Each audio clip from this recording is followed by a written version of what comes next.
कार्तिक महात्म्य 8वां अध्याय। नारद जी ने कहा, हे राजन, अब मैं कार्तिक मास के इस व्रत की उद्यापन विधि बताता हूँ। ध्यान पूर्वक सुनिए। व्रती को चाहिए कि कार्तिक मास में शुक्ल पक्ष को चतुर्दशी को व्रत के संपूर्ण फल की प्राप्ति के लिए तथा विष्णु की प्रसन्नता के लिए उद्यापन करे। तुलसी के ऊपर चंदोवा बनाए, बन दरबार व फूलों से सुसज्जित करे, चंवर से सुशोभित मंडप बनाए, चारों दरवाजों पर मिट्टी के बने हुए पुण्यशील, सुशील, जय और विजय 4 द्वारपालों को अलग अलग बैठाएं। तुलसी की जड़ों में 4 रंगों द्वारा सर्वतोभद्र चक्र बनाएं। उसके ऊपर पंचरत्न नारियल रखें और शुद्र वस्त्र से कलश को ढकें। फिर भगवान विष्णु का पूजन करें। द्वादशी को भगवान विष्णु जागे थे, त्रयोदशी को देवताओं ने उनके दर्शन किए थे, चतुर्दशी को देवताओं ने उनका पूजन किया था, इसलिए भगवान विष्णु की उद्यापन पूजा की जाती है।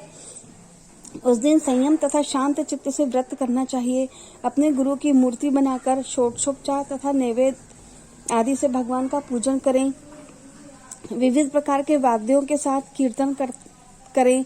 उस रात्रि में जागरण करें। जो प्राणी श्रद्धा पूर्वक भगवान का कीर्तन करते हैं, उन लोगों के 100 जन्मों के पाप धुल जाते हैं। जो व्यक्ति भगवान के नियमित जागरण करके रात्रि और भगवान का कीर्तन करते हैं, उनको असंख्य गोदान का फल मिलता है।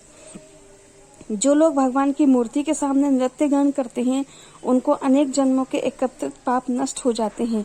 जो लोग भगवान के सम्मुख बैठकर कीर्तन करते हैं और बंसी आदि बजाकर भगवत भक्तों को प्रसन्न करते हैं और भक्ति से रात्रि भर जागरण करते हैं, उन्हें करोड़ों तीर्थों का फल मिलता है। पूर्णमासी को अपनी पत्नी सहित वेद पाठी ब्राह्मणों को या केवल एक ही श्रेष्ठ ब्राह्मण को उसकी पत्नी सहित बनाएं और उन्हें खीर आदि का मधुर भोजन कराएं और यथाशक्ति दक्षिणा दें, क्योंकि पूर्णमासी को ही भगवान ने अपने भक्तों को वरदान दिया था और मत्स्य रूप धारण किया था। अतः उस दिन जो दान, हवन, जप आदि भगवान विष्णु के निमित्त किया जाता है, वह अक्षय फल का देने वाला होता है। इसलिए व्रती 3 या 1 ब्राह्मण को सपत्नीक सामर्थ्य अनुसार भोजन कराए। उन ब्राह्मणों को अपनी सामर्थ्य के अनुसार दक्षिणा देकर प्रणाम करे। बाद में भगवान विष्णु की पूजा करके अन्य देवताओं तथा तुलसी व कपिला गाय का पूजन करें। व्रत की कथा सुनाने वाले गुरु व उपरोक्त ब्राह्मणों को वस्त्राभूषण आदि से पूजन करके उनसे क्षमा प्रार्थना करें। प्रार्थना के मंत्र का अर्थ यह है, आप सब लोगों की अनुकंपा से मुझ पर भगवान सदा प्रसन्न रहें। इस व्रत को करने से मेरे 7 जन्मों के किए हुए पाप नष्ट हो जाएं और मेरी संतान चिरंजीवी हो। इस पूजा के द्वारा मेरी सभी इच्छाएं पूर्ण हो। मेरी मृत्यु होने के बाद मुझे अतिशय दुर्लभ विष्णु लोक प्राप्त हो। व्रत करने वाला इस प्रकार ब्राह्मणों से क्षमा की प्रार्थना करे और उनसे प्रसन्न करके विदा करे।